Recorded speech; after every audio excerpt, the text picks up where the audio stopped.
namang kainan, kakaibang dining experience ang inyong mararanasan.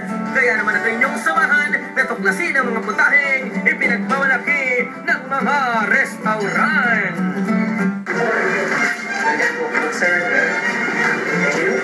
Una kong dinayo ang restaurant na ito sa Mandaluyong. Cookbook Kitchen ang pangalan. Ang Cookbook Kitchen ay nabuo mula sa isang out-of-town trip ng may-ari sa Sagada. Why pattern this after, Sagada? Napuntahan namin yung places very cozy. Meron siyang mga books, babasahin ng gano'n, while eating.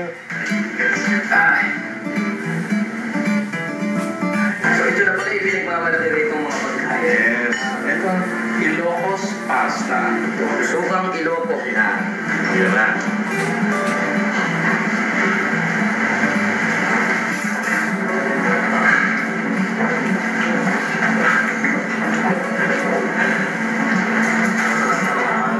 Parmesan crusted white fish.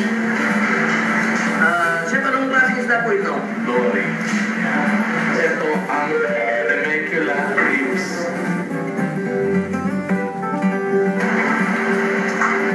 Matamis siya.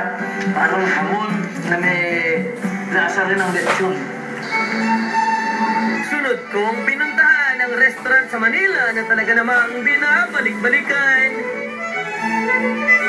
Oh, gusto niyo ba ng fine dining experience? Well, dito sa La Cocina de Tita Moning, hindi tayo bibiguin pagdating sa mga pagkain na ating chichibugin at sa kasuotan ko ay bagay na bagay rin. Atin ang pasukin.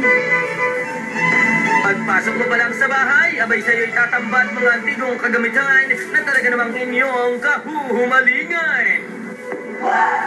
My lola who everybody called Tita Boning, siya talaga yung magaling magluto. Nagsimula kami sa mga recipes niya and then nag-evolve mula doon. Hello po?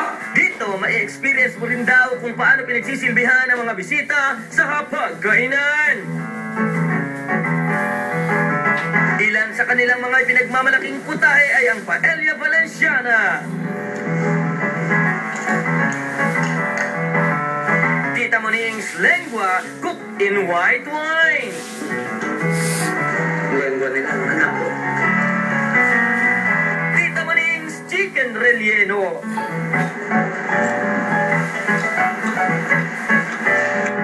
Oh, busog na ba kaya? Dahil hindi pa dyan nagtatapos ang ating chibugan. Ito ang Chef Laudico Guivaras na matatagpuan sa San Juan.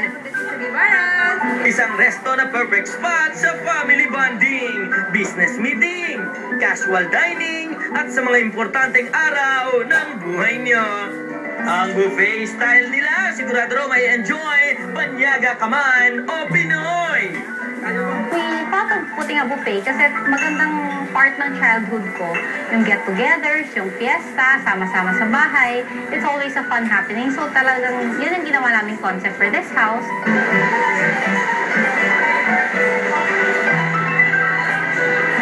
Hindi lang siya basta marami. Masarap pa ang mga putahe. Inyo na ang nasaksihan, mga tahanang kanlungan ng mga mahilig sa chibugan. Kaya't ano pa ang inaantay niyo dyan? Halinang pasyalan!